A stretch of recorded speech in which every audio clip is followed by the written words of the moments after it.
It's time for Prayer Life with Pastor Sam Adeosun. Explosive teaching and powerful prayer combined. Live. Praise the Lord. Hallelujah. Ẹ jẹ́ a gbàdúrà. Ọlọ́run wa yìn orúkọ yín lọ́pọ̀lọpọ̀ fún oore ọ̀fẹ́ ńlá ìtẹ́ fún wa. A dúpẹ́ lọ́wọ́ yín o nítorí pé ẹ tún fún wa ní àǹfààní ọ̀tun. Ojoojúmọ́ là ń rí àǹfààní ọ̀tun láti parapọ̀, láti jọ gbàdúrà. Kì í ṣe kákan máa ké bí ajá lásán. À ń gbà á, ẹ sì ń gbọ́. A sì ń gbọ́ àwọn ẹ̀rí káàkiri orílẹ̀-èdè àgbáyé. Ní orúkọ Jésù Kristi Olúwa ẹ gbà ọpẹ́ wa. Ọlọ́run wa, Olúwa ẹ gbà ẹ̀yìn wa, Ọlọ́run Ábúráhámù, Ọlọ́run Ísákì, Ọlọ́run Jákọ́bù. A dúpẹ́ o nítorí pé ọwọ́ agbára yín ń ṣiṣẹ́. Ògo ni fọ́lọ́run lókè ọ̀run. Lónìí lẹ́ẹ̀kan sí, ẹ ó tún ké pe Ọlọ́run láì fi ohunkóhun mọ̀. Ọlọ́run á tún gbọ́, á tún mú ayé yín gòkè sí. Ògo ni fọ́lọ́run lókè ọ̀run. Ní orúkọ Jésù Kristi Olúwa wa. Àmín. Tọ́ ẹ̀yin ọmọ Ọlọ́run, àtúndúpẹ́ lọ́wọ́ Ọlọ́run fún àǹfààní tuntun tó fún wa lónìí bá a ṣe gbà ládùúà lẹ́ẹ̀kan. Mo gbàdúrà àǹfààní Ọlọ́run kò ní bọ́ sọnù mọ́ yín lọ́wọ́ lórúkọ Jésù Kristi. Màá kàn mẹ́nu bà ìfilọ̀ wa ní bí káṣà tètè ra wa létí torí pé iṣẹ́ wa tún pọ̀ díẹ̀ lónìí. Má jẹ́ ká gbàgbé newsletter tí a sọ pé a ó máa fi ránṣẹ́ sí àwọn tí wọ́n fẹ́ darapọ̀ pẹ̀lú wa ní retreat wa ní London ní August ní ọdún yìí. newsletter mi ti jáde. Ṣùgbọ́n n tá a wòye ń bẹ̀ ni wípé kì í ṣe gbogbo àwọn tá a send ẹ̀ sí náà ṣìwò. Àti rí lọ́dọ̀ wa pé wọn ò ṣìwò rárá. Ẹ dákun tí ẹ ò bá ní tẹ́ ẹ bá gẹ́ẹ̀tì bẹ́ẹ̀ ṣe lè lo fóònù yín, ẹ pè àwọn ọmọ yín, ẹ pè wọ́n mọ́ra, ẹ fi hàn wọ́n. Wọ́n á lè bá yín wo spam folder yín bóyá bẹ́ẹ̀ ni ó sá lọ.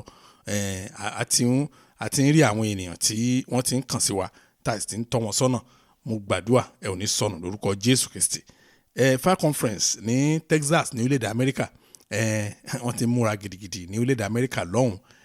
Àwa náà gbìyànjú à ń sapá láti múra. Mo gbàdúrà kó tó di oṣù July tí a ó ṣe program yẹn, ìsinmi lọ́tún abá orílẹ̀-èdè Amẹ́ríkà lórúkọ Jésù Kristi. Ẹ jẹ́ á wọnú àdúrà wa lọ. Ẹ jẹ́ á wọnú àdúrà wa lọ. Èrò Ọlọ́run àti ìgboyà wa. God's thoughts and our confidence. God's thoughts and our confidence. Èrò Ọlọ́run àti ìgboyà wa. Rí bí mo ṣe gbé kalẹ̀ yẹn ó ṣeé ṣe kó má yé ọ̀pọ̀lọpọ̀ wa torí pé ọ̀pọ̀lọpọ̀ prayer program tí à ń lọ tó máa bẹ̀rẹ̀ pé my enemy will die, not my head, not my blood. Just mo kọ́ rí kí ni gbogbo eléyìí báyìí. They will operation destroy them. Irọ́ Bíbélì ò kọ́ wa ní nǹkan bẹ́ẹ̀ rárá àtọ́, kò kọ́ wa rárá àtọ́. Rí tí a bá gbàgbé nìkan bí àwọn ọ̀sẹ̀ díẹ̀ sẹ́yìn a gbàdúrà ní tàpé ní affirmation ìyàn pè mọ́ra tí ọjọ́ yẹn ni mò ń sọ pé àṣẹ ni Ọlọ́run fẹ́ ká pa tẹ́ ẹ bá gbàgbé rárá. Ṣùgbọ́n láti òní títí di ìparí oṣù yìí tá a wà yìí, kíní kan ní ẹ̀mí Ọlọ́run ní ká tẹnumọ́ torí pé Ọlọ́run ti declare oṣù yìí gẹ́gẹ́ bí oṣù ìsúre. Ẹ̀hún tó lọ́run sọ ni pé ká máa súre fún ara wa, ká máa súre fún ara wa, kì í ṣe pé ká kóra wa jọ bíi mẹ́jọ ká máa mọ́mí ẹ̀yin fúnra yín ẹ súre sí ìṣẹ̀dá yín. Dádì ẹ bá dáwà ẹ súre sí ìṣẹ̀dá yín. The only person tó lè súre fún ẹlòmíì ó ní òbí. Ẹ̀yin òbí ẹ súre fún àwọn ọmọ yín. Àwọn ọmọ ẹ lè súre fún ẹ ní local standard láti súre fún àwọn òbí yín. Àwọn ọ̀pọ̀lọpọ̀ Kìrìsìtẹ́nì ò mọ̀ á ní ẹ ní local standard láti ṣe. Ṣùgbọ́n kí olúkúlùkù súre fúnra ẹ̀. Ntí Ọlọ́run declare oṣù yìí sí nìyẹn. Èmi náà ti bẹ̀rẹ̀ sí súre fúnra mi láti gbà yẹn. Mo súre fún àwọn ọmọ mi. Mo súre fún aya mi. Rí mo ṣe ń ṣe nìyẹn. Ẹ wo téèyàn bá ní sùúrù díẹ̀ pẹ̀lú Ọlọ́run. Oh my God. Tó bá ní sùúrù láti yẹ gbogbo èrò tí Ọlọ́run ní sí wa tó lè farabalẹ̀ láti wò ó. Ọlọ́run mi ò ayé ara ẹ̀ á yà lẹ́nu débi pé agbára ẹ̀ gan ò tiẹ̀ ní gbé ńgbà mí. a máa béèrè lọ pé what is going on, ara ẹ̀ ló ń béèrè lọ́wọ́ ẹ̀, kò ní yé ohun tó ń ṣẹlẹ̀ kì í ṣe pé bóyá kéèyàn máa listen sí àwọn afẹ̀tànjẹun o, ìyẹn kọ́ ni mò ń sọ o, yẹ pé kéèyàn máa listen àwọn àgàmọ́ra àwọn tó lè èdè wọn máa ń lò ní ẹ̀yìn òyìnbó yẹn náà wọ́n ní wọ́n impress yín, kì í ṣe àwọn yẹn ni mò ń sọ o, ṣùgbọ́n kéèyàn yẹ ọ̀rọ̀ Ọlọ́run wò kó ní òye èrò Ọlọ́run sí oh God kò lè yé ibi tí Ọlọ́run máa gbé ìgbé ayé ẹ̀ dé. Ṣùgbọ́n kan wá wà ń bẹ̀, ṣe rí ọ̀pọ̀lọpọ̀ wa Kristẹni a ò mọ̀ bá ṣe lè manifest èrò Ọlọ́run, yẹn ni pé ohun tí Ọlọ́run rò nínú ọkàn ẹ̀ yẹn a ò mọ̀ bá ṣe lè sọ di àṣẹ kó máa ṣiṣẹ́ nínú ayé wa. Ọ̀nà kan náà dẹ̀ ni ìgboyà wa, yẹn ni pé ìgbà tí Ọlọ́run bá sọ kinní kan tí ìgboyà tá a bá fi ń sọ bí ìgbà tó jẹ́ pé a ní ipá àti agbára láti mú ṣẹ ó ní o tí rírí ni ẹni tó mú àdá dání àtẹni tó mú ìbọn dání, ẹni tó dẹ̀ mú àdá dání yẹn ó dẹ̀ pa ẹni tó mú ìbọn dání. Kí ló fà? Ẹni tó mú ìbọn dání kò ní ìgboyà. Ìgboyà wa òun ló dàbí petrol tó ń rọ sínú ọkọ̀ èrò Ọlọ́run tó fi ń jẹ́ kó ṣiṣẹ́. Ṣùgbọ́n mi sọ nípa àwọn ẹlẹ́ṣẹ̀ o, nǹkan mo sọ kọ́ yẹn o. Torí àwa Kristẹni òde òní a ò náà ní ẹ̀ṣẹ̀, ẹni tá a ṣàfún wa lómi àtòróró la kàn ṣá àmọ̀dẹ̀mọ̀ pé Bíbélì sọ ó ti sọ ó ní èèyàn ìwà nú ẹ̀ṣẹ̀ kó ní kí oore ọ̀fẹ́ Ọlọ́run máa pọ̀ sí, ó wá fi kinní kan kún tó fi dé ládé ó ní ká má rí, kò possible nìyẹn pé kò ṣeé ṣe, so kò sí bọ́n ṣe bá yín spin ni ẹ̀, kò sí pásọ̀ yín ṣe bá yín spin ní ẹ̀ tó àwọn ìránṣẹ́ Ọlọ́run á lò wọ́n á gbé wọn, kò sí nǹkan tó spin, kò kan Ọlọ́run. Ṣùgbọ́n mo ń bá ẹ̀yin ọmọ Ọlọ́run sọ̀rọ̀ pé tí ẹ bá mọ̀ pé ẹ ti jọ̀wọ́ ayé fún Jésù, tí ẹ dẹ̀ sá fún ẹ̀ṣẹ̀, gbogbo èrò Ọlọ́run pátá ẹ lè manifest ẹ̀ nínú ayé yín. Ibi tí màá ti bẹ̀rẹ̀ àdúrà gan nìyẹn. ẹ rí nǹkan mẹ́ta ní èrò Ọlọ́run ń ṣe gẹ́gẹ́ bí Bíbélì ti fi yé wa. Ìkíní ẹ̀ ló pè ní àlàáfíà, ìkejì ló pè ní ọjọ́ iwájú rere, ìkẹta ẹ̀ ló pè ní ìrètí. àwa mú ní kọ̀ọ̀kan ẹ mọ̀ bí èrò Ọlọ́run ṣe ní agbára tó. Jeremiah chapter 29 verse 11. Jeremiah 29 verse 11. Ẹ̀mí ọ̀kan tí Ọlọ́run sọ bẹ́ẹ̀ ni. Bíbélì sọ pé ó ní nítorí mo mọ èrò tí mo rò sí yín ni Olúwa wí. Àní èrò àlàáfíà kì í sì ṣe fún ibi. Èrò láti fún yín ní ìgbẹ̀yìn rere àti ìrètí. Oh my God. Ọlọ́run mi o. Kò sí ní téèyàn nílò mọ́ láyé yìí nígbà tí Ọlọ́run bá ti ní èrò àlàáfíà sí. Ó tún ṣàlàyé kì í ṣe fún ibi o. Pé àmúwọ́ Ọlọ́run ni èèyàn tó bímọ mẹ́fà tó wọ ẹ̀kú lọ́jọ́ kan, àmọ́ irọ́ Ọlọ́run ní ò ní èrò ibi. Irọ́ àwọn kan ló gbàgbọ́ bẹ́ẹ̀, èmi ò gbàgbọ́ bẹ́ẹ̀ torí pé nǹkan tí Bíbélì tèmi sọ ó yàtọ̀. Ọlọ́run mi o, èrò àlàáfíà òun láwọn kọ́ mú èrò àlàáfíà.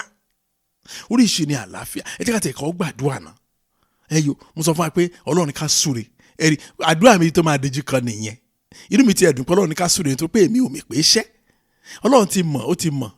Ọmọ ọlọ́mọ ọmọ àbá pásítọ̀, èmi ò mì pé iṣẹ́.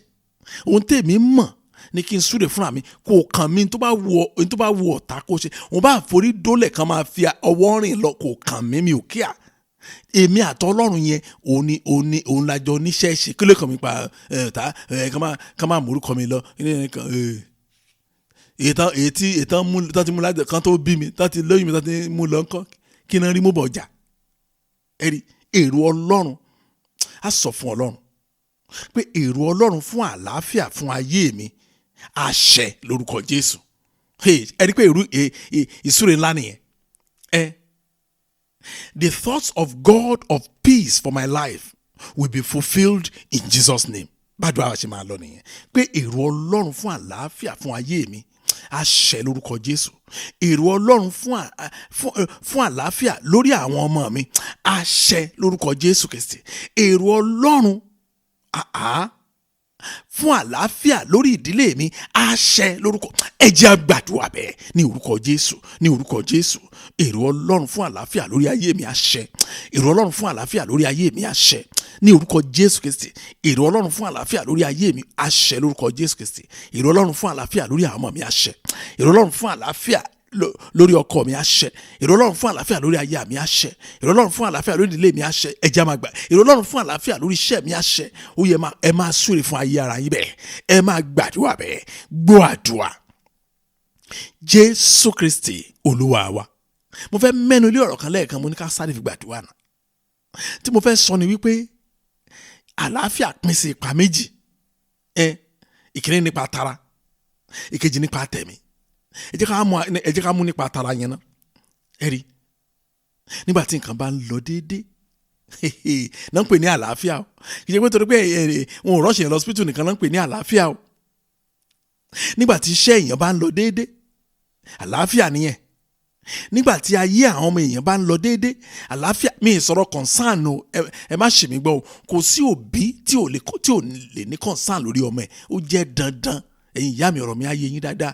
Ọmọ yín ló fẹ́ travel, ó kò ní London, ó lóun lọ sí Brazil, ó fẹ́ lọ ṣe vacation. Ibẹ̀ lọ́kàn yín máa wà. Ìyẹn kọ́ ni mò ń sọ o. Mò ń sọ nípa àlàáfíà. Ẹ rí, nígbà tí ilé bá wà ní àlàáfíà, ìyẹn nípa tara nìyẹn. Ó ní nítorí mo mọ èrò tí mo rò sí yín ni Olúwa wí, àní èrò àlàáfíà kì í ṣe fún ibi. Nígbà tí èèyàn bá rí ibi nínú iṣẹ́, èèyàn rí ibi nínú ilé ẹ̀, èèyàn rí ibi nínú ayé àwọn ọmọ ẹ̀, ẹ rí èrò Ọlọ́run ń ṣẹ nìyẹn. Á sọ fún Ọlọ́run, èrò àlàáfíà nípa tara fún ayé mi á ṣẹ lórúkọ Jésù. Ṣé ẹ rí bẹ́ẹ̀ yẹn? The thought of physical peace for my life will be fulfilled in Jesus' name. The thought of physical peace for my children will be fulfilled. Bá a ṣe máa mú nìyẹn wípé èrò Ọlọ́run fún àlàáfíà nípa tara fún ayé mi àṣẹ lórí àwọn ọmọ mi náà. Ẹ jẹ́ á gbàdúrà bẹ́ẹ̀ ní orúkọ Jésù, ní orúkọ Jésù. Ọlọ́run ayérayé, mo gbàdúrà èrò Ọlọ́run fún àlàáfíà nípa tara lórí ayé mi àṣẹ o. Èrò Ọlọ́run fún àlàáfíà nípa tara lórí ayé àwọn ọmọ mi á dẹ̀ ṣẹ o. Lórúkọ Jésù Kristi, wọn ní àlàáfíà nínú ilé, wọn ní àlàáfíà lórí ọmọ, wọn ní àlàáfíà lórí iṣẹ́, wọn ní àlàáfíà lórí ìjáde, wọn ní àlàáfíà ní ìwọlé, wọn ní àlàáfíà tí n bá ń sùn, wọn ní àlàáfíà tí n bá jí, wọn ní àlàáfíà. Nítorí èrò Ọlọ́run fún àlàáfíà àṣẹ nínú ayé mi àṣẹ. Èrò Ọlọ́run fún àlàáfíà lórí ayé mi àṣẹ. Ó máa ṣẹ o ní orúkọ Jésù àṣẹ, ní orúkọ Jésù àṣẹ. Ẹ máa sọ fún Ọlọ́run pa àṣẹ. Ó jẹ́ dandan láti ṣẹ. Ó máa ṣẹ náà ni. Èrò Ọlọ́run fún àlàáfíà lórí ayé mi àṣẹ. Èrò Ọlọ́run fún àlàáfíà lórí ayé mi àṣẹ. Ó yẹ máa ẹjọ́ ẹ gbàdúrà bẹ́ẹ̀. A ní àǹfààní láti gbàdúrà. Ó yẹ máa gbàdúrà. Gbọ́ àdúrà. Jésù Kristi Olúwa wa. Nípa tẹ̀mí ńkọ́? Ṣé bí nípa tara lásán yín? Àlàáfíà nípa tẹ̀mí ńkọ́? Nígbà tí èèyàn sùn tí ò sí àlákàlà, èèyàn sùn kò sí pé wọ́n bá sùn oorun ẹ̀ṣẹ̀ lójú oorun, èèyàn sùn kò sẹ́ni tó lé. Oh God, ó mà ṣe o. Èèyàn sùn ní àlàáfíà, ó tún wá jí nínú àlàáfíà. Kì í ṣe pé ó jí lóru ó wá kí àdúrà mọ́lẹ̀. Ẹni tó ti ṣiṣẹ́ lọ látàárọ̀ tó ti rẹ̀, ó tún wá sùn láago 2 kọjá, ó ti fò dìde lórúkọ Jésù. Orí mi kọ́, orí mi ò ní gbàbọ̀dé, orí àwọn mi. Àdúrà tún bẹ̀rẹ̀ sí gbà lóru nìyẹn. Nígbà tó yẹ kó sùn kí àwọn àgọ́ ara ẹ̀ kó sinmi fún iṣẹ́ ọjọ́ kejì. Ìsinmi nípa tẹ̀mí. Nígbà téèyàn ò ní àdánù kankan, kò rí àdánù kankan, gbogbo iṣẹ́ tó ṣe àti èrè tó jẹ níbẹ̀, ó wá ètò máa save, ètò máa fi ra lé, ètò máa fi ra mọ́tò, á kàn máa ní ìtẹ̀síwájú nínú ayé ẹ̀ ni. Kí ló fà á? Torí pé ó ní àlàáfíà nípa tẹ̀mí. Àwọn ìṣẹ̀lẹ̀ burúkú téèyàn ò rò tẹ́lẹ̀ kò ní dé bá. Ó ti ní àlàáfíà nípa tẹ̀mí nìyẹn. Nígbà gbogbo nǹkan bá ń ṣiṣẹ́ déédéé, kò ní ọkàn ò gbé sókè lórí àwọn ọmọ ẹ̀. Pé kí ló sọ ọmọ ìbáyìí, wọ́n náà dictate ẹ̀ pé real sickness kan kì í sábà ṣe. Oh God, mo dẹ̀ máa ń sọ, ẹ jẹ́ kí n sọ fún yín, ẹ jẹ́ kí doctor dictate tó bá wù láti dictate, ṣùgbọ́n aláṣẹ ìyẹn náà tó dá ayé àti ọ̀run ó lè pàṣẹ. Bẹ́ẹ̀ ni ìmúláadá ìgbàgbọ́ tèmi nìyẹn. Kò sí nǹkan tó wu nǹkan tó ṣe rí àgọ́ ara wa yìí gan kò lágbára. Bẹ́ẹ̀ ni àgọ́ ara wa mo tọ́tọ̀ wà bẹ́ẹ̀ ni àgọ́ ara wa yìí kò ní agbára kankan. Àgọ́ ara ẹranko ó bẹ́tà àgọ́ ara ènìyàn. So tó bá wù, àti pé àwọn nǹkan àwọn toxic tó ti wà nínú atẹ́gùn, àwọn atẹ́gùn tá a mí sí mú gan àìsàn. ṣùgbọ́n ọlọ́run tó jẹ́ aláṣẹ tó bá pàṣẹ àṣẹ lẹ́sẹ̀kẹsẹ̀ a sọ fún ọlọ́run lẹ́ẹ̀kan sí èrò ọlọ́run nípa àlàáfíà nípa tẹ̀mí fún ayé mi àṣẹ lórúkọ Jésù. Ẹ máa tẹnumọ́ pé àṣẹ sẹ́ pé èrò ọlọ́run lórí àlàáfíà ní ayé mi ní ayé àwọn ọmọ mi nínú ìdílé mi àṣẹ àlàáfíà nípa tẹ̀mí ni mò ń sọ ẹ jẹ́ a gbàdúrà bẹ́ẹ̀ ní orúkọ Jésù ní orúkọ Jésù. Ọlọ́run ayérayé mo gbàdúrà èrò àlàáfíà nípa tẹ̀mí tí ọlọ́run ní sí mi àṣẹ lórúkọ Jésù Kristi. Èrò àlàáfíà nípa tẹ̀mí tí ọlọ́run ní sí àwọn ọmọ mi àṣẹ ẹ máa gbàdúrà bẹ́ẹ̀ èrò ọlọ́run nípa tẹ̀mí tí ọlọ́run ní fún ìdílé mi ó yẹ kó máa ṣẹ fún àwọn ọmọ mi kó máa ṣẹ fún ọkọ mi kó máa ṣẹ ọkọ náà sọ fún ọlọ́run fún aya mi kó máa ṣẹ fún ìdílé mi kó máa ṣẹ èrò ọlọ́run fún àlàáfíà nípa tẹ̀mí lórí ayé mi àṣẹ ní orúkọ Jésù àṣẹ. Ọlọ́run ayérayé o èrò ọlọ́run àṣẹ o èrò ọlọ́run àṣẹ o gbọ́ àdúrà Jésù Kristi Olúwa wa. Tá a bá ka ẹsẹ̀ bíbélì tá a kà yẹn mo sọ ẹsẹ̀ bíbélì ìwé Jeremiah yẹn ni mo ń sọ Jeremiah 29:11 ó wá tẹ̀síwájú ó ní èrò láti fún yín ní ìgbẹ̀yìn rere future níbẹ̀ yẹn àwọn òyìnbó yẹ kó pè ní good future ìgbẹ̀yìn tó dáa. Oh my God oh my God oh my God ó dàbí nǹkan tí mọ́mì yẹn tí wọ́n ṣàlàyé fún mi nígbà tí wọ́n sọ testimony wọn wọ́n láwọn tó jẹ́ pé àwọn ò lérò ẹ̀ pé oh God wọ́n ní kò sí ẹnikẹ́ni nínú ìdílé wọn tó gun mọ́tò wọ́n ní àwọn rèé o àwọn gun mọ́tò kì í ṣe bẹ́ẹ̀ nìkan wọ́n á ń gun mọ́tò ní ìlú àwọn òyìnbó ọ̀rọ̀ yẹn ń tírìlì wọn ẹlòmíín lè kà sí nǹkan tí ò tóbi ọ̀rọ̀ yẹn ń tírìlì wọn. wọ́n láwọn gbọ́ testimony ẹnìkan nígbà kan tẹ́ni yẹn wọ́n láwọn wò pé ayé wọn lẹ́nu yìí dẹ̀ the same thing àwọn dẹ̀jọ́ ṣíà ó lẹ́nu sọ testimony o wọ́n láwọn mọ̀ pé téèyàn bá tẹra mọ́ pé àrítì ẹ̀ ṣe mu ní bẹ́ẹ̀ ni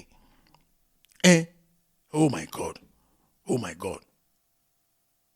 Now wọ́n á sọ kíní kan tó wá bà mí lẹ́rù gan wọ́n ní ẹskíìsì àmúni máa wọ́n ní Facebook wọn àkáǹtì Facebook wọn òun ló ṣí wọn níyè àmúni kí ló ṣẹlẹ̀ ẹ̀yin tẹ́ ẹ̀ ń lo Facebook ẹ̀ ṣáà mọ̀ pé Facebook máa ń gbé flashback wá wọ́n ní Facebook gbé fọ́tò wọn kan táwọn yà ní 2015 wọ́n ní 10 years ago wọ́n ní 10 years nílẹ̀ lẹ́ńbẹ̀ yẹn mú ní kí ló wà nù fọ́tò yín mà wọ́n ní nígbà táwọn bá olóúnjẹ ṣiṣẹ́ wọ́n ṣiṣẹ́ ní búkà olóúnjẹ wọ́n bá olóúnjẹ gúnyán wọ́n bá tẹ̀bà wọ́n bá ṣe kíní kan iṣẹ́ tán ń ṣe nìyẹn ẹ̀rí wọ́n ní àwọn ìdáhùn fi lọ bẹ̀ ni pé oúnjẹ òjò á lè sátẹ̀yìn fún wọn ó mà ṣe. wọ́n ní 10 years ago wọ́n làwọn dẹ̀ yí lẹ̀ nígbà táwọn rí fọ́tò yẹn Facebook ló gbé wá wọ́n nígbà yẹn náà wọ́n làwọn rò bóyá àwọn ń jayé wọ́n ní bí àwọn jẹ́ iṣẹ́ ìjẹ̀bà tán ọ̀bóyá yẹn rẹ̀ jẹ́ tán gbàgbé ẹ̀rí wọ́n á mú fóònù wọn jáde wọ́n ya fọ́tò wọ́n post ẹ̀ sí Facebook wá rán wọn létí ní 2025 oh my God. Now ṣé ẹ wá rí ipò tán wà wọ́n ní ipò tán wà nígbà tán bá mi sọ̀rọ̀ ní ọ̀sẹ̀ tó kọjá yẹn ipò tí wọ́n wà ní wípé ọ̀sẹ̀ tó kọjá yẹn òun ni wọ́n gba citizenship ní orílẹ̀-èdè Amẹ́ríkà ọ̀sẹ̀ tó kọjá yìí ni wọ́n ní pẹ̀lú gbogbo rògbòdìyàn tán ló wà wọ́n ní kò tiẹ̀ kan wọ́n ní wọ́n invite wọn káwọn wá wọ́n nígbà táwọn dẹ̀ lọ fún interview yẹn wọ́n ní wọ́n dẹ̀ fún wọn lọ́jọ́ yẹn wọ́n ló dẹ̀ wá jẹ́ àyájọ́ 10 years wọ́n ń bọ̀ nílé báyìí ní Facebook gbé ìrántí 10 years ago wá fún wọn ayé mi o níbi tí wọ́n ti ń bá alámàlà ṣiṣẹ́ ní búkà ní Nàìjíríà èrò rere ni Ọlọ́run ní fún wa sẹ́ẹ̀ mú sọ àwa láforí jágbójájù jágbógbó mo lè máa ń sọ̀rọ̀ kan tẹ́ ẹ bá gbàgbé mo ní ìṣòro ta níyẹn kọ́nà pè ní ìṣòro ẹlòmíì ò tiẹ̀ tó nǹkan ṣùgbọ́n nǹkan tá a ṣe nígbà tá a ní ìṣòro òun ló dá ìṣòro kún ayé wa torí majority àwọn tẹ́ ẹ̀ ń wò wọ̀nyí tẹ́ ẹ pè ní ìránṣẹ́ Ọlọ́run wọ̀nyí Sátánì gidi náà ń ṣiṣẹ́ fún àwọn ń gòkè àbúyá wọn lọ́rùn àpáàdì kankan wọ́n ṣàfẹ́ jẹ gbogbo ẹ̀tàn láyé yìí ni a sọ fún Ọlọ́run èrò Ọlọ́run fún ìgbẹ̀yìn rere lórí ayé mi àṣẹ oh God Ọlọ́run ní ìgbẹ̀yìn rere fún wa wípé bẹ́ẹ̀ God's thoughts of a better future for my life will be fulfilled in Jesus' name. God's thoughts of a better future for my children will be fulfilled in Jesus' name. Èrò Ọlọ́run fún ìgbẹ̀yìn rere lórí ayé mi á ṣẹ lórúkọ Jésù Kristi. Èrò Ọlọ́run fún ìgbẹ̀yìn rere lórí ayé àwọn ọmọ mi á ṣẹ lórúkọ Jésù. Ẹ jẹ́ á gbàdúrà bẹ́ẹ̀ ní orúkọ Jésù, ní orúkọ Jésù. Ọlọ́run ayérayé mo gbàdúrà. Èrò Ọlọ́run, èrò Ọlọ́run, èrò Ọlọ́run, èrò Ọlọ́run fún ìgbẹ̀yìn rere ní lórí ayé mi á ṣẹ. Èrò Ọlọ́run fún ìgbẹ̀yìn rere lórí ayé àwọn ọmọ mi á ṣẹ. Èrò Ọlọ́run fún ìgbẹ̀yìn rere lórí ìdílé mi á ṣẹ. Á ṣẹ o. Èrò Ọlọ́run fún ìgbẹ̀yìn rere á ṣẹ. Ọlọ́run ti ṣèlérí. Ó ní èrò òun nìyẹn á sì ṣẹ mọ́ mi lára. Ó ní èrò òun nìyẹn á ṣẹ mọ́ àwọn ọmọ mi lára. Ìgbẹ̀yìn rere òun ní èrò rẹ̀ sí ìdílé mi á ṣẹ mọ́ ìdílé mi lára. Ó yá ọkọ gbàdúrà fàyà, ayàwó náà gbàdúrà fọ́kọ. Jẹ́ ká máa gbàdúrà. Oṣù ìsúre la wà sẹ́. Èrò Ọlọ́run fún ìgbẹ̀yìn rere á ṣẹ. Ó máa ṣẹ o, ó máa ṣẹ. Gbọ́ àdúrà. Jésù Kristi Olúwa wa. Ó tún tẹ̀síwájú. Ó ní àti ìrètí, ara ìròyìn ènìyàn. Ó ní ó tún fi ìrètí sí. Tẹ́ ẹ bá gbàgbé láìpẹ́ yìí, mo ṣàlàyé nǹkan tó ń pè ní ìrètí nínú àdúrà yìí náà ni. Ẹ rí, ṣe rí ìrètí, òun ló dàbí petrol, ẹ rí, tó ń gbé ayé ènìyàn tẹ̀síwájú. Tí ìrètí bá ti tán, téèyàn bá wà tí ò ní ìrètí mọ́, mọ̀ nǹkan tó kàn, suicide ló kàn. Bẹ́ẹ̀ ni mo sọ fún wa. Tí ìrètí bá tán nínú ayé ènìyàn, ìgbẹ̀mí ara ẹni òun ló kàn. Ẹ kàn gbọ́ pé ẹni yẹn ó pokùnso. Kì í ṣe pé wọ́n di ìrètí ẹ̀ ti pin, kò ní ìrètí mọ́. Máa gbọ́dọ̀ mi wá ní bridge kan wà ní Nàìjíríà lẹ́kọ̀ọ́ wa ẹ̀ rí, wọ́n ń pè ní third mainland bridge. Ọlọ́run mo yẹ àwọn tó ti bẹ́ sómi tán commit suicide. Ìrètí wọn tán nìyẹn. Kì í ṣe bẹ́ẹ̀ nìkan, tí ìrètí ẹlòmíì bá sick lásán kò tí ì kú o. Ìrètí yẹn ò tán o, ó kàn rẹ̀. Tí ìrètí èèyàn tó bá rẹ̀, ẹni ò lè ní ìtẹ̀síwájú láéláé. Ká tó wá sọ pé ìrètí kú mọ́ yàn lọ́wọ́. Ètò rẹ̀ ní ibi lè sọ pé ó ní ìrètí pípẹ́ a máa mọ́kàn ṣàárẹ̀ ṣẹ́ni bẹ́ẹ̀. Tí ìrètí bá sick, ọkàn ènìyàn máa sick, ayé ènìyàn máa sick. A sọ fún Ọlọ́run. Èrò Ọlọ́run fún ìrètí lórí ayé mi á ṣẹ. Ìrètí ló mú á mú pé ìrètí pé ọ̀la máa dára jù òní lọ, ọ̀la máa dùn jù òní lọ. Oh God, àwọn ọmọ wọ̀nyí wọ́n máa ṣe graduation láìpẹ́. Ọmọ ìbí ó máa ṣe wedding kò tiẹ̀ ní pẹ́ mọ́. Àwọn ọmọ yìí kò ní ṣe bó ṣe pẹ́ tó kó tó bímọ, ó máa bímọ lọ. Ìlóyún ẹ̀ ti tó. Ìṣe pé kò máa lóyún lásán torí ọ̀tọ̀ ní kéèyàn lóyún, ọ̀tọ̀ ní kó bímọ, ọ̀tọ̀ ní kó tó rí ọmọ náà tọ́. Pé ìgbésẹ̀ mẹ́tẹ̀ẹ̀ta yẹn á dẹ̀ ṣẹlẹ̀ sí àwọn ọmọ mi. Bẹ́ẹ̀ ni èrò rere Ọlọ́run sí ayé wa nìyẹn. Èrò Ọlọ́run fún ìrètí lórí ayé mi á ṣẹ. Èrò Ọlọ́run fún ìrètí lórí ayé àwọn ọmọ mi á ṣẹ. Ẹ jẹ́ á gbàdúrà bẹ́ẹ̀ ní orúkọ Jésù, ní orúkọ Jésù. Èrò Ọlọ́run fún ìrètí lórí ayé mi á ṣẹ. Èrò Ọlọ́run fún ìrètí lórí ayé àwọn ọmọ mi á ṣẹ. Èrò Ọlọ́run fún ìrètí á ṣẹ o. Èrò Ọlọ́run fún ìrètí á ṣẹ. Á ṣẹ lórúkọ Jésù. Èrò rẹ̀, èrò rere Ọlọ́run ètò ń rò fún ìrètí fún ayé mi á ṣẹ o. Á ṣẹ lórúkọ Jésù. Gbọ́ àdúrà. Jésù Kristi Olúwa wa.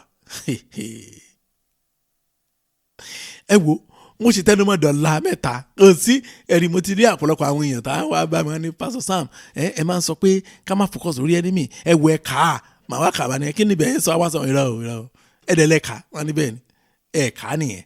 Àwàjọ túmọ̀ wọn ni ó lágbára mu Ọlọ́run mo sì maintain yẹn. Ẹni tó bá pé ó gbàgbọ́ pé nínú àdúrà òun àwọn ọ̀tá ó kàn ń waste ayé ẹ̀ dànù ni. Torí mi sọ pé ó ń waste àkókò, torí ẹni tó bá ti ń waste àkókò ayé ẹ̀ ló ń waste dànù.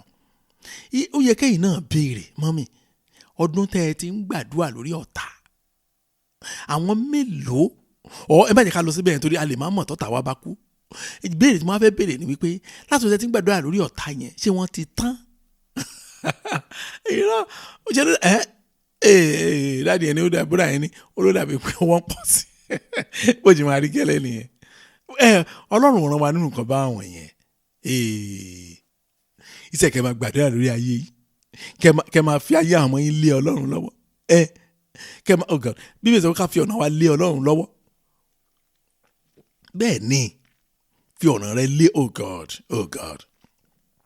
Bíbélì ti ṣàlàyé gbọ̀ngàn tó yẹ kó yé wa dáadáa. Bíbélì wa fi kíní kan ó fìdí ẹ̀ múlẹ̀. Romans chapter 8 verse 31.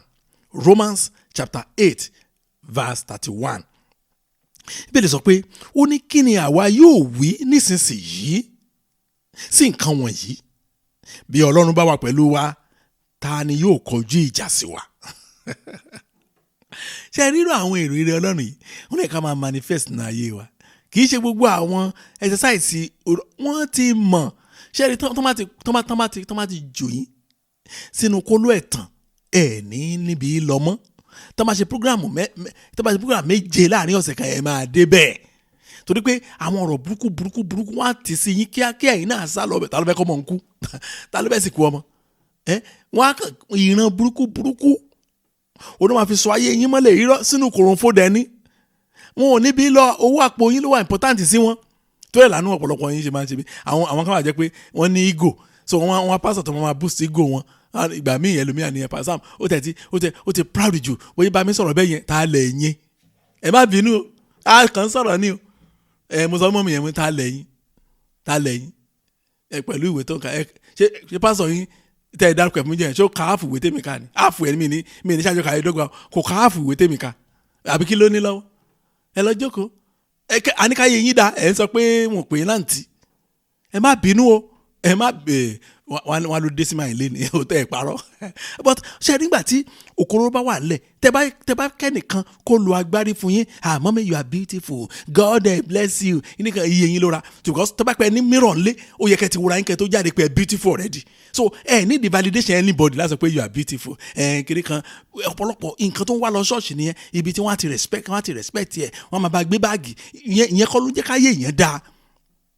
Mo gbàdúrà bẹ́ẹ̀ ṣe ń gbọ́n mi mọ́mì ayé yẹn á tayọ àwọn ẹlẹgbẹ́ yín. Dádì ipò olórí gan ló yẹ kẹ́ wà torí dádì nìyín.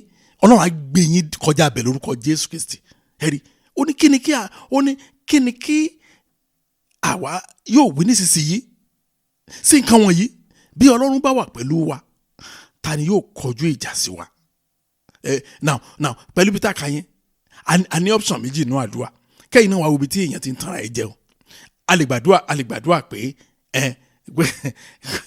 pé gbogbo àwọn tó bá kọjú ìjà sí mi ó yá ẹ lọ kó sómi.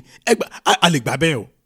Ṣùgbọ́n tá a bá níyè nínú, tá a bá gbọ́ nǹkan tó sọ yẹn pé bí Ọlọ́run bá wà pẹ̀lú wa, wọn ò bí bàbá ńlá kú bàbá ẹnìkan dá láti kọjú ìjà sí wa. So instead tá a bá fi gbàdúrà pé ká yí ọ̀tá bàjẹ́, ká wá gbàdúrà báyìí pé Jésù Olúwa ẹ pẹ̀lú mi, ẹ pẹ̀lú àwọn ọmọ mi. Èyí tá a bá fi kọjú ìjà sí ọ̀tá ká máa kógi lé wọn kiri yẹn, torí kì í ṣe wèrè nìkan ni wèrè, ẹni tó lé wèrè lọ wèrè ló náà. Ká wá gbà Bíbélì ṣe kọ́lẹ̀ wípé ẹ ti ní ẹni tó bá ti wà ní ìhà ẹ̀, ẹni tẹ́ ẹ bá ti wà pẹ̀lú, kò sí bàbá ẹni tó lè kọjú ìjà sí. Olúwa ẹ wà pẹ̀lú mi, kó má sí ẹnikẹ́ni láyé àti lọ́run tó lè kọjú ìjà sí mi. Ó tán. Ẹjọ́ sí yẹn ò pé ju gbogbo ọ̀tá Jésù kún akọjú ìjà sí yín, ẹkú ya ó kọjú ìjà sí yín, ó kọjú wasting of time ni kò ní nǹkan ṣe pẹ̀lú ìtẹ̀síwájú yín. Oh Lord, be with me and my children, be with me and my work, be with me and my family. Jésù Olúwa ẹ pẹ̀lú mi, ẹ pẹ̀lú àwọn ọmọ mi, ẹ pẹ̀lú mi, ẹ pẹ̀lú iṣẹ́ mi, ẹ pẹ̀lú mi, ẹ pẹ̀lú ìdílé mi. Ẹ jẹ́ a gbàdúrà bẹ́ẹ̀ ní orúkọ Jésù, ní orúkọ Jésù. Ọlọ́run ayérayé mo gbàdúrà, ẹ pẹ̀lú mi, ẹ pẹ̀lú àwọn ọmọ mi. Ọlọ́run wa ẹ pẹ̀lú mi, ẹ pẹ̀lú ìdílé mi, ẹ pẹ̀lú mi, ẹ pẹ̀lú iṣẹ́ mi, ẹ pẹ̀lú mi, ẹ pẹ̀lú ayé mi. Ẹ wà pẹ̀lú mi, ẹ ṣàánú. Ẹ tí tẹ́ bá wà pẹ̀lú mi, kò sí ẹnikẹ́ni tó lè kọjú ìjà sí mi. Olúwa ẹ wà pẹ̀lú mi, Olúwa ẹ wà pẹ̀lú mi o, Olúwa ẹ wà pẹ̀lú ìdílé mi, Olúwa ẹ wà pẹ̀lú iṣẹ́ mi, Olúwa ẹ wà pẹ̀lú mi. Ó yẹ jẹ́ ká máa gbàdúrà bẹ́ẹ̀. Ẹ pẹ̀lú mi, ẹ pẹ̀lú mi, ẹ pẹ̀lú mi. Gbọ́ àdúrà Jésù Kristi Olúwa wa. Ẹ wo bá ṣe ń gbàdúrà yẹn, mo kàn dákẹ́ ní àní méjì kan torí mo rántí kinní kan ni. Kọ́mẹ́dì ni o, ṣùgbọ́n ìwé ni, comic magazine ni. Àwọn magazine torí mo máa ń ka àwọn ìwé kan láti fi relax. Tí n bá ti mọ̀ pé tí màá dé lè lágbára ti kà á, mo like àwọn comedy shows máa kàn máa gbọ́, ó máa jẹ́ kí n relax gan. Bẹ́ẹ̀ ni bá a ṣe wá ń gbàdúrà yẹn mo rántí lọ́dún yẹn lọ́ọ̀ni kọ́mì kan tí mo kà ẹ̀rí bàbá yẹn rán ọmọ ẹ̀ níṣẹ́ ó dẹ̀ fún ní 1,000 naira ó yà ó ló bá ràn kan wá kò pẹ́ lọ́mọ ẹ̀ padà tó ń sunkún kí ló dé ó tí lè débi tí mo rán ẹ̀ náà ó ní bó ṣe ń lọ ní ọmọ kan ní àdúgbò kejì ló bá ra òun ní kó ó ní kò ń kúnlẹ̀ ó dẹ̀ ná òun ó wá gbawó ọwọ́ òun ó wá wọnú ilé wọn lọ ládùúgbò kejì ó nìyẹn ládùúgbò kejì ni wọ́n ti gbọ́ oh God ó ní kò sí nǹkan tó máa ṣe fún ọmọ yẹn bàbá ẹ̀ ló ń wá bàbá ẹ̀ ló máa bá fà mo fẹ́ túmọ̀ àdúrà wa yẹn fún yín ni o pé Ọlọ́run sọ pé tóun bá wà pẹ̀lú wa ta ló lè kọjú ìjà sí wa mo ń ṣàlàyé ẹ̀ ni now bá a ṣe ń gbàdúrà lẹ́ẹ̀kan yẹn ni mo rántí ní bàbá yẹn ló bá wọlé ló mú aṣọ ló fi sọ́rùn ó ní máa lọ wájú mo fẹ́ mọ bàbá ọmọ òun tí ò tọ́mọ ẹ̀ ẹ̀rí máa yẹn dẹ̀kẹ̀rẹ́ torí òun máa ń lọ gym ẹ̀rí iṣu wà lápá ẹ̀ méjèèjì so ó gbàgbọ́ pé ẹgbẹ́ òun ò lè dáhùn mú nọ́ba lọ nọ́ba débi tán lọ ó déwájú tá yẹn yes ló bẹ̀rẹ̀ sí pariwo ló ń gbálẹ̀kùn ẹnu ilé kó jáde kò pẹ́ ọkùnrin kan wá jáde oníṣẹ́ kò sí o bẹ́ẹ̀ ló ń wo ọ̀kan pé ọmọ máa tó nílé yìí ó ní mò ń béèrè ọmọ ẹ̀ fìyà jẹ ọmọ òun ò dẹ̀ ní nǹkan ṣe pẹ̀lú ọmọ yẹn bàbá ẹ̀ ló máa fìyà jẹ bàbá ẹ̀ lẹ́nu ẹni ó ní bẹ́ẹ̀ ni òun ò bá bẹ́ẹ̀ látòrí ẹ̀ ṣùgbọ́n rárá bàbá ẹ̀ nítorí ìwọ òṣèun ẹ̀rí kò pẹ́ máa yẹn bá wọlé ló bá padà jáde làwọn obìnrin méje comic book ni o làwọn obìnrin méje bá rìn kọjá lẹ́gbẹ̀ẹ́ kò pẹ́ làwọn obìnrin méje yẹn padà wọ́n gbé odó dání ọmọ odó ṣe ọmọ odó tó máa ń gúnyàn yẹn pa òdòǹgbòrò ńláńlá náà bá gbé dání náà bá gbé wọlé lákùnrin wa ni ṣe bí bàbá ọmọ ní kẹlẹ́ ọkùnrin wa èwo tí wọ́n ń gbé ọmọ odó ṣe tó ń gbé wọlé ó ní bàbá yìí náà ni ó ní ó ń rẹjú ó ń sùn ni bá dẹ̀ ti ń sùn bẹ́yìn àwọn obìnrin méje ó ló máa fi ọmọ odó tó máa fi lù mọ́lẹ̀ ṣùgbọ́n yẹn ló máa tó jí bàbá yẹn wò rẹ̀ wí kí ló ń gbọ́ ẹ̀ kò pẹ́ ẹni tí wọ́n sọ yẹn ló bá dìde ló bá jáde àtẹ́lẹwọ́ ẹ̀ lásán ó kọ́fà orí bàbá ọmọ tí wọ́n náà olókàn nàgà ló branch ẹ̀ka igi òun ló fàyà lọ́wọ́ kan ó dẹ̀ fi irun pákó ẹnìkan wọ́n lẹ́nìkan fẹ́ nà mí kí lẹ́nu bá yẹn ṣe it was very funny àná yín kẹ́ wọ́n ní ọmọ yín gba 1,000 òun wá kó 4,000 wá ní 5,000 gẹ́gẹ́ ló yẹ kó gbà it was a funny book ìyẹn ni pé torí pé ọmọ tó fìyà jẹ ọmọ ẹlòmíì yẹn ó ní bàbá ń gbẹ́jọ́ ẹ̀rí kí wọ́n lè gbẹ̀san sí níhà Ọlọ́run ni má ṣe kò ṣe gbẹ̀san torí pé àwọn wo ló fẹ́ wà wo Ọlọ́run tá à ń sìn ojú ẹ̀ korò sí ọ̀tá ṣùgbọ́n àwa láti bọ̀nà jẹ́ àti balẹ̀ jẹ́ ẹ má jẹ́ àtàrà wa àtàwọn tá à ń kóra wa kiri tá a jọ ń ríran ìranù síra wa àti balẹ̀ jẹ́ gan tí ì bá ṣe bẹ́ẹ̀ Ọlọ́run Abrahamu Ọlọ́run Isaac Ọlọ́run Jacobu Ọlọ́run tẹ́nìkan sìn táwọn ọmọdé fi ṣe ẹ̀yẹ tó pàṣẹ bíárì lẹ́sẹ̀kẹsẹ̀ ẹ wọ ẹja sọ fún Ọlọ́run tó jẹ́ ọba gbogbo ayé ẹ pẹ̀lú mi ẹ pẹ̀lú àwọn ọmọ mi mo ti fẹ́ ká gbàdúrà yẹn ni the God who is the king of the whole earth be with me and my children ẹ gbọ́dọ̀ pé Ọlọ́run ní ọba gbogbo ayé a gbọ́dọ̀ fún bàbá yẹn ní ọ̀nà yẹn Jésù Olúwa Ọlọ́run tó jẹ́ ọba gbogbo ayé ẹ pẹ̀lú mi ẹ pẹ̀lú àwọn ọmọ mi ẹ jẹ́ àtún àdúrà yẹn gbà ní orúkọ Jésù Ọlọ́run ayérayé mo gbàdúrà Ọlọ́run gbogbo ayé ní orúkọ Jésù Kristi ó yẹ pẹ̀lú mi ó lẹ pẹ̀lú àwọn ọmọ mi ẹ̀yin lẹ ní agbára ní ìkáwọ́ ẹ̀yin lẹ ṣàkóso ayé ẹ̀ lẹ ṣàkóso ọ̀run ní orúkọ Jésù Kristi ẹ̀yin ní ọba gbogbo ayé Olú ẹ pẹ̀lú mi ẹ pẹ̀lú àwọn ọmọ mi lórúkọ Jésù ẹ pẹ̀lú mi ẹ ti ní tẹ́ ẹ bá ti pẹ̀lú wa taná bí dáa tó máa kọjú ìjà sí wa ẹ pẹ̀lú mi ẹ pẹ̀lú àwọn ọmọ mi ẹ pẹ̀lú mi ẹ pẹ̀lú aya mi ẹ pẹ̀lú mi ẹ pẹ̀lú ọkọ mi ẹ pẹ̀lú mi ẹ pẹ̀lú ìdílé mi Olú ẹ ṣàánú gbọ́ àdúrà Jésù Kristi Olúwa wa Ọlọ́run mi o kíní kan wà tí mo máa ń pè ní ìrírí tó ń ṣe rere Ọlọ́run mi o ìyẹn ni pé experience of possibility, ìrírí tó ṣeé ṣe, àwọn nǹkan tó ṣeé ṣe, àwọn ìrọ̀ kò possible, irọ́ pẹ̀lú Jésù kò sí nǹkan tó ń pè ní kò possible, kò sí bó ṣe díjú tó, dádì kò sí bí ọ̀nà yín ṣe dúdú tó níwájú Ọlọ́run àti ènìyàn láì fi ohunkóhun mọ́. mo oh God, ohun tá a ti experience ẹ̀ ní ohun tá a tún kọ́ àwọn míì táwọn náà try tán dẹ̀ bá the same result pàdé ni mo sọ fún yín. Bẹ́ẹ̀ ni mo sọ fún yín. Matthew chapter 19 verse 26. Matthew chapter 19 verse 26. Ẹ̀gbọ́n ọ̀tún bẹ́ẹ̀ lè sọ ni. Ó ní ṣùgbọ́n Jésù wò wọ́n ó sì wí fún wọn pé ènìyàn ní èyí ṣòro fún, ṣùgbọ́n fún Ọlọ́run ohun gbogbo ní ṣíṣe. Oh my God. Àṣírí ṣíṣe ṣe ẹ̀tọ́ ló ń bá fún. Ọ̀nà ò lè di láéláé. Tó bá ti gbé sókè báyìí pé àwọn ẹ̀ máa ń béèrè owó skul kò máa sówó. Olú ẹ̀ lànà. Àfi 24 hours pẹ́ jù kíní kan tún ṣẹlẹ̀ ní ìhàbì kan. Bó ṣe máa ń sábà rí nìyẹn. Ọlọ́run mi o. Ṣùgbọ́n àwọn kan wà tí wọn ò ní irú ìrírí bẹ́ẹ̀. Wọ́n á rí ìrírí ogun. Wọ́n á ní ìrírí ìdààmú. Àwọn kan ti ẹ̀wà jẹ́ pé tó bá ti kúnlẹ̀ báyìí síwájú wòlíì, ní tí wòlíì àkọ́kọ́ máa bèèrè lọ́wọ́ wọn ni wípé mọ́tò tẹ́ gbé wá dà. Àwọn náà wọ́n máa wòran báyìí rọ ọ̀kadà ni mo mú ní junction. Ọ̀tọ̀ náà máa rí nípa àwọn opposite náà máa rí nípa wọn. Àwọn àbẹ̀kọ́ mansion yín kọ́ ní ara mo rẹ́ǹtì boys quarter ní àdúgbò wa. Oh my God. Àti bẹ́ẹ̀ bẹ́ẹ̀ lọ. Àwọn kan máa bẹ́ẹ̀ sọ pé opposite ni wòlíì à máa rí sí wọn. Opposite ṣe rere. N tó fà ní wípé wọn ò ní ìrírí ohun tó ṣeé ṣe. Ọlọ́run fi àṣírí ẹ̀ hàn wọ́n. Kí dẹ̀ ṣe ètò Ọlọ́run, kì í ṣe èrò Ọlọ́run nìyẹn fún wa. Irọ́ o. Ohun tẹ́ ẹ nílò láti fàmọ́ra lónìí ní confidence. Ẹ má sọ ìgboyà yín dànù. Ẹ má sọ pé ẹ ti ń gbàdúrà. Ẹ má sọ pé tẹ̀ ti sú mi, ó ti rẹ̀ mí, ó ti sú mi. Àwọn ṣẹ́rí àwọn èdè ó ti sú mi yẹn kò kan Ọlọ́run o. Ẹ gbà mí níwájú Ọlọ́run àti èèyàn. Ìdí ẹ̀ ni pé ẹ̀yin àgàmàrà máa ń gbé ṣọ́ọ̀bù ẹ̀ kalẹ̀ ni o.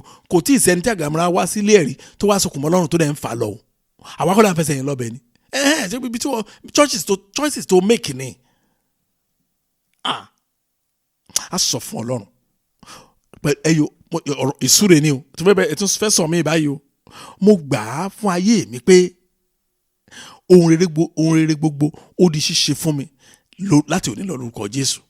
Mo gbà á fún ayé mi pé ohun rere gbogbo ó ti di ṣíṣe ṣe fún mi lórúkọ Jésù Kristi. I claim it for my life that all good things are possible for me in Jesus' name. Ohun rere gbogbo ni mo pè, mi ní ohun rere kan, mi ní ohun rere méjì. Pé mo gbà á fún ayé mi pé láti òní lọ ohun rere gbogbo ó di ṣíṣe ṣe fún àwọn ọmọ mi níbikíbi tí wọ́n wà. Láti òní lọ ohun rere gbogbo ó di ṣíṣe ṣe fún ìdílé mi.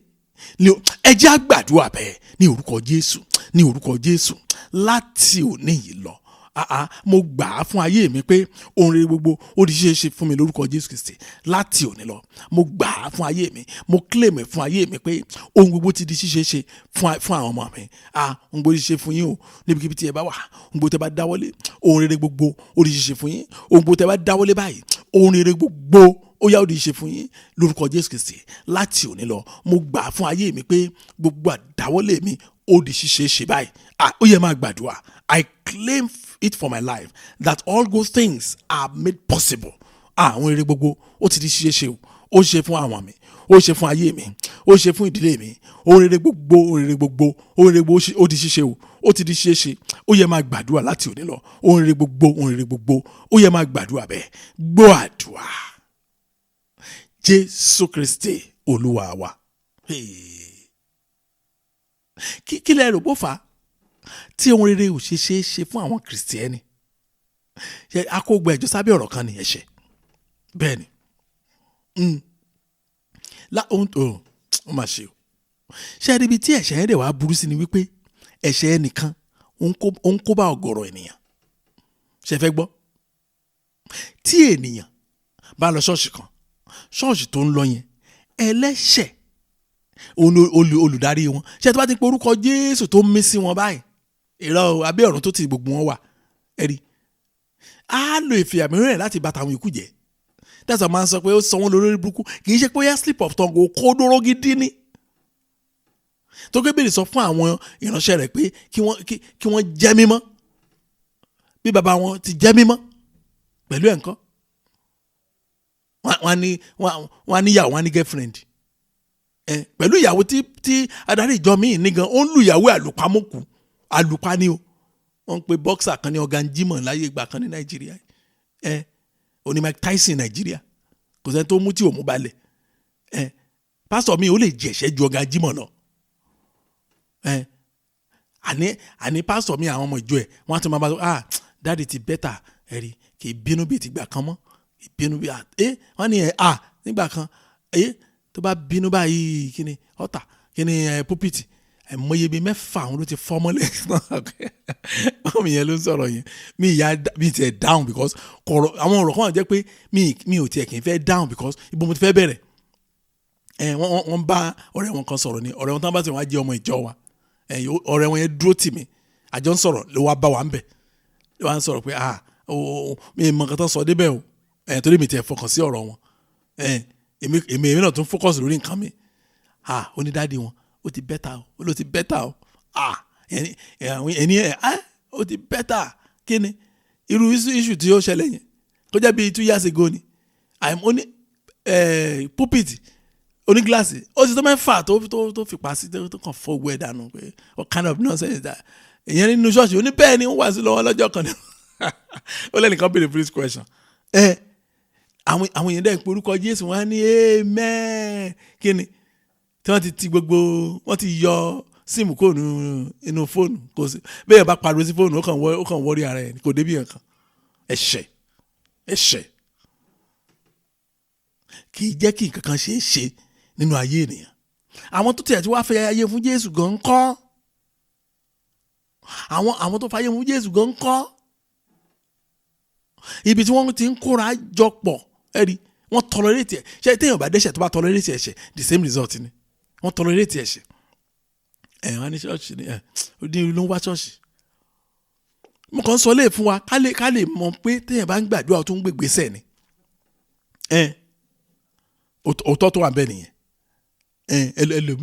Ẹlòmíì òkùnkùn wọ́n ti mú wa yẹ bó ṣe fẹ́ sin Jésù tó, bó ṣe wù láti sin Ọlọ́run tó, bó ṣe nífẹ̀ẹ́ Jésù tó, ibi tó lọ tẹ́rí sí wọ́n ti mú òkú ojoojúmọ́ náà mú òkùn bọ́nú ayé ẹ̀ ń bẹ̀. Ẹjọ́ ṣọ́nà àwa mú un fún dá máa ṣe rere fún. Tó bá ti ń da àwọn òkùn náà làwọn bá bàjẹ́ tó pé àárín wọn ló wà. Mú sòtọ́ fún wa bó ṣe máa dà sí wa tó pé ẹ máa rí ayé ẹlòmíì á kàn máa wave á máa wave bí kíni bí graph ni kíni ìjọba ti wo kíní àwọn tó máa ń ṣe ẹni wọn ní down Nasdaq àwọn tó máa ń ṣe stock exchange kíní wọn graph ló ṣe máa ń lò kí máa ń lọ lẹ̀ ẹ̀rí. Ó dàbí tí mo sọ fún àwọn ọmọ mi kan bàtà tó ń sọ ìṣòro wọn fún mi àdéjọ gbàdúrà wọn ní ẹjọ́ má bínú ẹ̀mí Ọlọ́run sọ pé Ọlọ́run ní ẹ ò sin òun rí. Wọ́n wojú mi títí báyìí pé kí ni mò ń sọ lẹ́nu? Mo ní èmi ò kọ́ mo sọ lẹ́nu. Mo ní Ọlọ́run sọ pé ẹ̀sìn òun rí. Wọ́n ní kí ni mo mean? Wọ́n ní dickness ni wọ́n ní ṣọ́ọ̀ṣì wọn, àwọn dẹ̀ ń teach Sunday school. Mo ní Ọlọ́run ti sọ̀rọ̀ àwa la máa fi go out. Nígbà tí wọ́n á lọ mo nígbà tí wọ́n máa bínú lọ ni wọ́n á lọ bí oṣù kan wọ́n padà wọ́n lẹ́sà. Wọ́n ní ọ̀rọ̀ yẹn ó bí mi nínú gan o, ṣùgbọ́n bàtà wọn sọ fún ọkọ wọn lọ́wọ́ wọn kọ wọn ó ti kú ṣọ́ọ̀ṣì wọn ti pẹ́ ló wá ní àkóró nọ́mbà ẹ̀ sọ yẹn kó lọ bẹ Ọlọ́run kó lọ́n ṣíwọ́ náà lójú. Wọ́n làwọn rántí àdúrà kan tí mo ní káwọn máa gbà kó lọ́n kó fi wọ́n ní Ọlọ́run mi o àwọn tí gbàdúrà yẹn fọjọ́ méjì scandal kan ṣẹlẹ̀ ní ṣọ́ọ̀ṣì wọn, àwọn ò gbàgbọ́ láyé àgbà táwọn náà fojú rí ọlọ́pàá mú pásítọ̀ wọn pẹ̀lú orí èèyàn orí òkú tútù àwọn ló wà nù pépà. Mo ní ọjọ́ òun ni ṣé pásítọ̀ yìí wọ́n ní ó ní lọ́mú yẹn. Ẹjọ́ báwo ni àlọ́ àdúrà ni ẹ ṣe fẹ́ gbà? báwo ni ohun gbogbo á ṣe fún èèyàn báyìí. That's what I fẹ́ fi gbàdúrà ẹ̀. tó táwa ti ń súre fúnra wa ká máa fi àwọn àṣẹ kan tì í. a sọ fún Ọlọ́run pé Jésù Olúwa ẹ ṣí mi lójú ẹ̀mí kí n lè ní ìrírí ohun rere gbogbo kó di ṣíṣe nínú ayé mi. ìrírí ohun rere gbogbo di ṣíṣe, ẹ gbọ́dọ̀ ní ìrírí yẹn. Oh Lord, open my spiritual eyes so I will experience good possibilities. Àwọn ohun rere gbogbo á wá bẹ̀ sí di ṣíṣe. Bàbá Olúwa ẹ ṣí mi lójú ẹ̀mí. Ó yẹ kẹ́yìn náà ti máa béèrè fún orí ọ̀fẹ́ yẹn, orí ọ̀fẹ́ tọ́lọ́ máa ṣí lójú ẹ̀mí. Kò sẹ́ni tọ́lọ́ ò lè fún ní orí ọ̀fẹ́ yẹn. Kò dáná tẹ́ bá di pásítọ̀. Jésù Olúwa ẹ ṣí mi lójú ẹ̀mí kí n lè ní ìrírí ohun rere gbogbo di ṣíṣe nínú ayé mi. Ẹ wo, tẹ́ bá ní ìyàwó tàbí ọkọ tí ò mọ Ọlọ́run tẹ́ ẹ mọ̀, àdúrà ẹ̀ ní. Olúwa ẹ ṣí ọkọ mi lójú ẹ̀mí kó náà lè ní ìrírí ohun rere gbogbo di ṣíṣe. Ẹ ṣí aya mi lójú ẹ̀mí kó náà lè rí ìrírí ohun rere gbogbo di ṣíṣe. Ẹ jẹ́ á gbàdúrà bẹ́ẹ̀ ní orúkọ Jésù, ní orúkọ Jésù. Ọlọ́run ayérayé mo gbàdúrà. Olúwa ẹ ṣí mi lójú ẹ̀mí, Olúwa ẹ ṣí mi lójú ẹ̀mí kí n lè ní ìrírí ohun rere gbogbo di ṣíṣe. Ohun rere gbogbo gbọ́dọ̀ ṣiṣẹ́ inú ayé yín. Ohun rere gbogbo di ṣíṣe. Ohun rere gbogbo di ṣiṣẹ́ inú ayé yín. Ó yẹ máa sọ bẹ́ẹ̀ fún Ọlọ́run. Olúwa ẹ ṣí mi lójú ẹ̀mí kí n lè ní ìrírí ohun rere gbogbo di ṣíṣe. Olúwa ẹ ṣàánú fún mi, Olúwa ẹ ṣàánú fún mi. Ní orúkọ Jésù, Olúwa ẹ ṣàánú. Olúwa ẹ ṣí mi lójú ẹ̀mí. Ó yẹ gbàdúrà yìí kí Ọlọ́run kó ṣí lójú ẹ̀mí. Ẹ̀yin ẹ wà bẹ́ẹ̀ sí ní ìrírí ohun rere gbogbo di ṣíṣe. Tọ́lọ́run bá ṣí ọkọ yín lójú ẹ̀mí, wọ́n á ní ìrírí ohun rere gbogbo di ṣíṣe. Ó yẹ máa gbàládùá bẹ́ẹ̀. Gbọ́ àdúrà Jésù Kristi Olúwa wa. Ó ṣe ní láàánú. Lọ́pọ̀lọpọ̀ ni ọ̀rọ̀ kan wà tí mo fẹ́ sọ ni. Ó ṣe ní láàánú. Pé a ò fún ọ̀pọ̀lọpọ̀ ní orí ọ̀fẹ́ láti dáwọ́lé nǹkan ńlá. Láti ṣe nǹkan ńlá. Èrò Ọlọ́run fún ayé wa dẹ̀ ní káwa náà ṣe nǹkan ńlá. Ẹ̀gbọ́n tí wọ́n Philippi sọ ni Philippians chapter 4 verse 13. Ó máa sọ̀rọ̀ kan. Èmi lè ṣe ohun gbogbo nínú Kristi ẹni tí ó fi agbára fún mi. Ohun gbogbo wo? Ṣé rí ọ̀pọ̀lọpọ̀ wọn á dẹ̀ wáyé, wọn á dẹ̀ kú, wọn ò dẹ̀ ní ipa nínú ayé yìí. Ìdí ẹ̀ ni pé wọ́n kọ̀, wọn ò ní béèrè ìbéèrè akin lọ́wọ́ ara wọn. Irọ́, wọn ò ní béèrè ìbéèrè akin. Àwọn brainwash tí wọ́n ti brainwash ayé wọn yẹn, orí ẹ̀ náà máa wà. Ibi tí ọ̀rọ̀ ayé wọn burú sí nìyẹn. Kéèyàn tẹ̀ jí kó béèrè ọ̀rọ̀ rẹ̀ kí ló fà á? Gbogbo àwọn ìran tí mo ti ń gbọ́ yìí tọ́lẹ̀ ní kí n gbàdúrà, kí n gbà sọ́tún mo gbà, wọ́n ní kí n gbà sósì mo gbà, mi ò rí nǹkan kan. Wọn ò ní béèrè àwọn ìbéèrè akin lọ́wọ́ ara wọn. Irọ́ o. Ó dàbí nǹkan táwọn dáàdì kan sọ fún mi. Wọ́n fẹ́ arábìnrin kan. Arábìnrin yẹn lọ ṣọ́ọ̀ṣì kan. Wọ́n ní ṣọ́ọ̀ṣì wo ló ń lọ? Ibẹ̀ ló ń lọ. Gbọ́ lọ gbàdúrà o. Lọ gbàdúrà kọ́lọ́run lè ṣí ẹ lójú kó mọ ibi tó wà. Ó tán o. Wọ́n ní láyé bóun tiẹ̀ lọ́kọ láyé o. Òun lè fi bẹ́ẹ̀ lẹ́ o. Òun lè fi bẹ́ẹ̀ lẹ́ o. Eré lẹ́yìn tó yẹ pé ó dẹ̀ rí ọkọ gidi kò lè bẹ́ẹ̀ mọ́. Ó ṣà ń tẹnu mọ́ ṣọ́ọ̀ṣì. Kì í ṣe olùdásílẹ̀ ṣọ́ọ̀ṣì yẹn ló bí o. Àwọn dádì yẹn ò sọ pé kí obìnrin yẹn kó pé tọ́wọ́n bá ti fẹ́ kókó wọ́n náà ń sọ fún pé evangelism làwọn ń ṣe fún ẹ̀yin, ibi tó wà yẹn ò kì í ṣe ìjọ Ọlọ́run. Olóògbé akó máa lọ́kọ láyé olóògbé akó máa lọ́kọ máa bímọ ibẹ̀ ló máa wà ṣáá ni. Wọn ò ní béèrè akin, wọn á kàn wáyé nù. Jésù Olúwa ẹ fún mi ní agbára tuntun tó ń ṣe òun ńlá. Ìsúre ní sẹ́, Oh Lord, strengthen me to do great exploit. Empower me to do great exploit. Empower my children to do great exploit. Jésù Olúwa ẹ fún mi ní agbára tuntun tó ń ṣe òun ńlá. Ẹ fún àwọn ọmọ mi lágbára tuntun tó ń ṣe òun ńlá. Ẹ jẹ́ á gbàdúrà bẹ́ẹ̀ ní orúkọ Jésù, ní orúkọ Jésù. Ọlọ́run ayérayé mo gbàdúrà. Ẹ fún mi ní agbára tuntun tó ń ṣe òun ńlá, tó ń dá òun ńlá ṣe, tó ń gbé òun ńlá ṣe nínú ayé yìí. Agbára tuntun níbi tí àwọn èèyàn, níbi tí ìdílé mi ò dérí sí rere. Ẹ fún mi ní agbára tuntun láti kọjá bẹ́ẹ̀.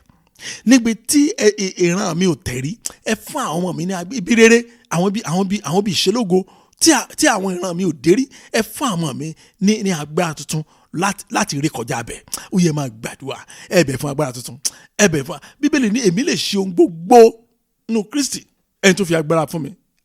èmi lè ṣe ohun gbogbo nínú Kristi nítorí náà Olúwa fún mi ní agbára tuntun tó ń ṣe ohun ńlá, agbára tuntun tó ń ṣe ohun ńlá, agbára tuntun tó ń ṣe ohun ńlá. Olúwa fi fún mi, ẹ fún àwọn ọmọ mi, ẹ fún ìdílé mi agbára tuntun tó ń ṣe ohun ńlá. Kì í ṣe àwọn tó mediocrity kọ́ ni mò ń sọ yìí, same normal things tí gbogbo yẹn ti mọ̀ àmì dípẹ́ mo já yunifásitì ṣé wọ́n mọ millions já yunifásitì lọ́dọọdún ni, ìyẹn kọ́ là ń sọ yìí. àní agbára tuntun tó ń ṣe ohun ńlá, tó ń gbé nǹkan ńlá ṣe táwọn tí ò wọ́pọ̀ ibi rere táwọn tí ò wọ́pọ̀ tí wọ́n ń dé. Olúwa fún mi ní agbára tuntun tó ń rékọjá bẹ̀. Ó yẹ máa gbàdúrà, gbọ́ àdúrà. Jésù Kristi Olúwa wa. Ẹ jẹ́ ká lọ gbàdúrà àná wa. Wọ́n ti ń ṣẹ́wọ́ sí mi, àkókò ti tó.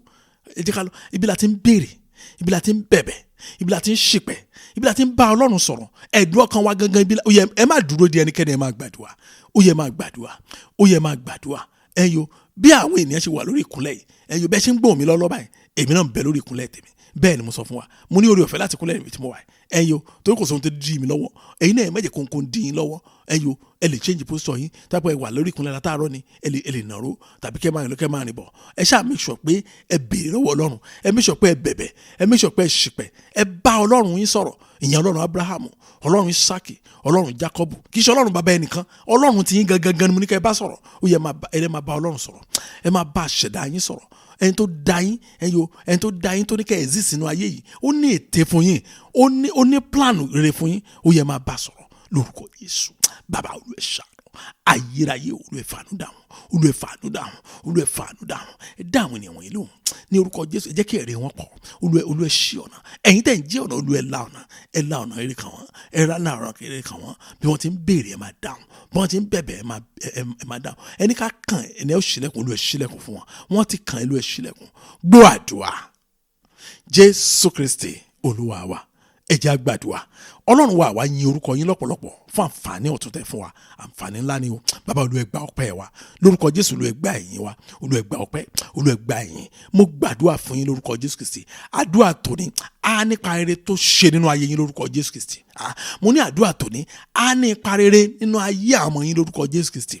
Àdúrà tòní á ní ipa rere nínú ìdílé yín lórúkọ Jésù Kristi. Kì í ṣe bẹ́ẹ̀ nìkan o. Àdúrà tòní á ní ipa rere nínú iṣẹ́ yín lórúkọ Jésù Kristi.